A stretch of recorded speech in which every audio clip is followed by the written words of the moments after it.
ఇంకో పెద్ద ముద్దలు పెట్టు. ఇది టమాటో పప్పు బాగుంది. రావయ్య, నీకు కూడా వడ్డిస్తాను.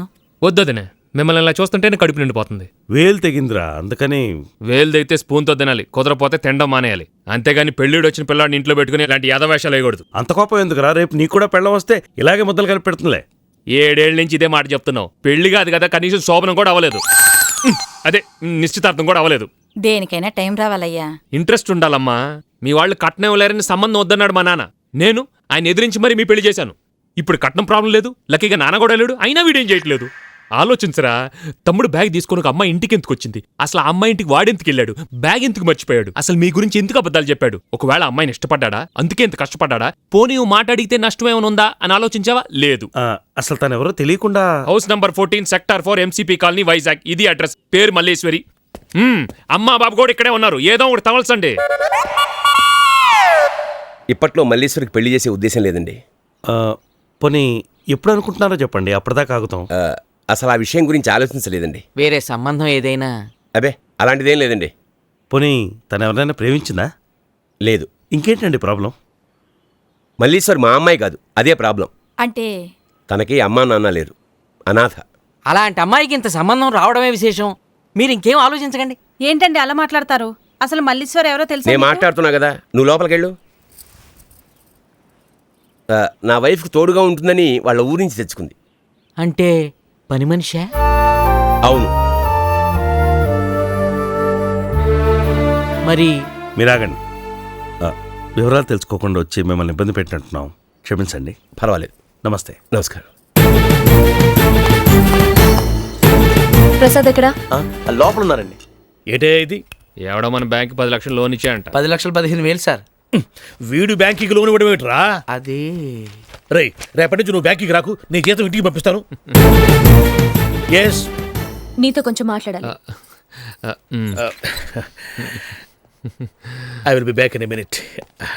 రా. అలాగే సార్. రండి ప్లీజ్, కొంచెం. అసలు ఏమనుకుంటున్నావు నువ్వు? ఏమైంది? అరే 4 సార్లు మాట్లాడితే పెళ్లి సంబంధానికి పంపించేస్తావా? ఓ, అన్నయ్య వాళ్ళు వచ్చారా? ముహూర్తాలు పెట్టడానికి పురోహితుని కూడా తీసుకొచ్చారు. సారీ అన్నయ్య, ఇన్నాళ్ళు నేను సరిగా అర్థం చేసుకోలేకపోయాను. చిచి, నువ్వింత రోగ్వని నేను ఎప్పుడు అనుకోలేదు. ఫోన్లే కదా ఏదో సరదాగా మాట్లాడితే పిచ్చి వేషాలు ఇస్తున్నావు. నువ్వు చేసిన పనికి మా ఇంట్లో వాళ్ళ ముందు తలెత్తుకోలేకపోయాను తెలుసా? అవునా? నువ్వేనా పెద్ద హీరోని అనుకుంటున్నావా? Oh no.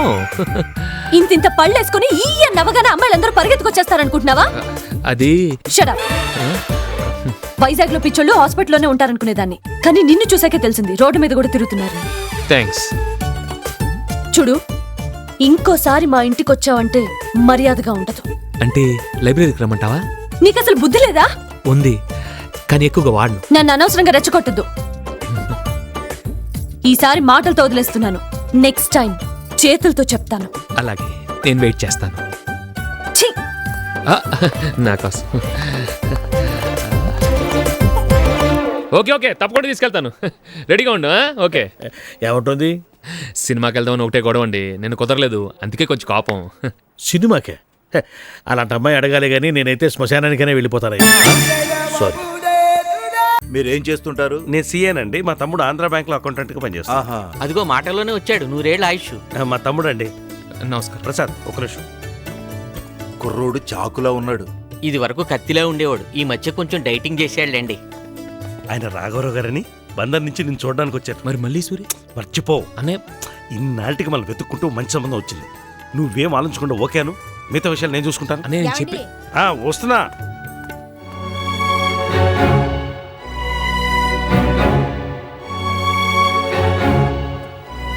నమస్కారం అండి. నమస్తే. మా అమ్మాయి ఫోటో. అమ్మాయి బాగుందండి.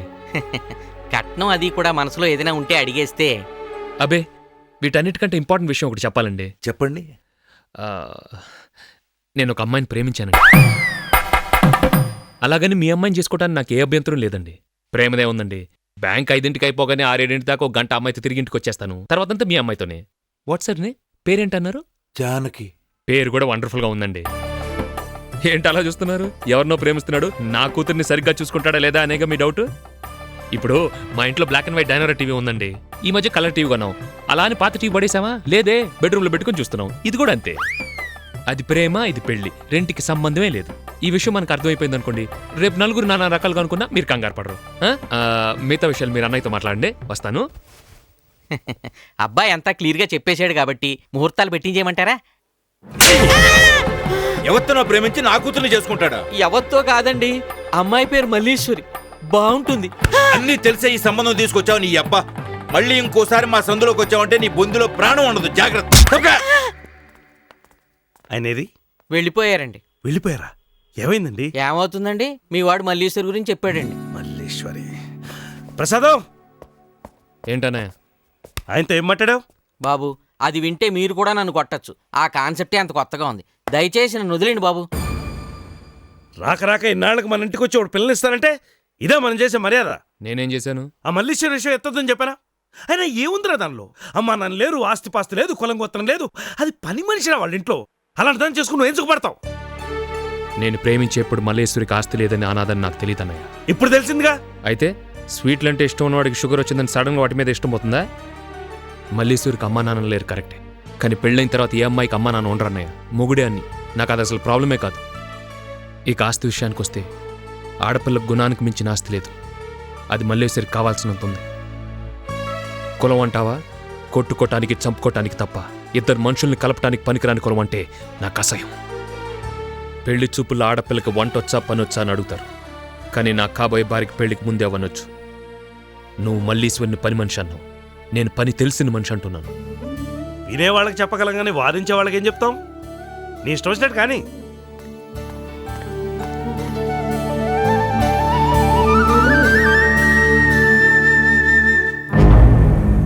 మల్లీశ్వరి దొరికింది. మార్నింగ్ కల్లా శవం మీ దగ్గర ఉంటుంది. మల్లీశ్వరి, 1 minute. నీతో ఒక ముఖ్యమైన విషయం మాట్లాడాలి. నీ నిర్ణయం మీదే నా జీవితం ఆధారపడి ఉంది. మళ్ళీ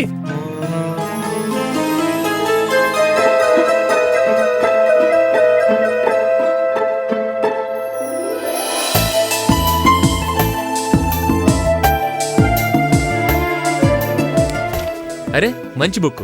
ఇందులో హీరోయిన్ చంపేస్తాడు, కానీ చివరిలోనే తెలుస్తుంది. సస్పెన్స్. ఎందుకు మల్లేశ్వరి నాతో మాట్లాడట్లేదు? నేనేం తప్పు చేశాను? ఏం కావాలి సార్? తర్వాత నీ ప్రాబ్లం ఏంటో నాకు తెలుసు. నీ దగ్గర డబ్బు లేదనేగా, నా దగ్గర ఉంది.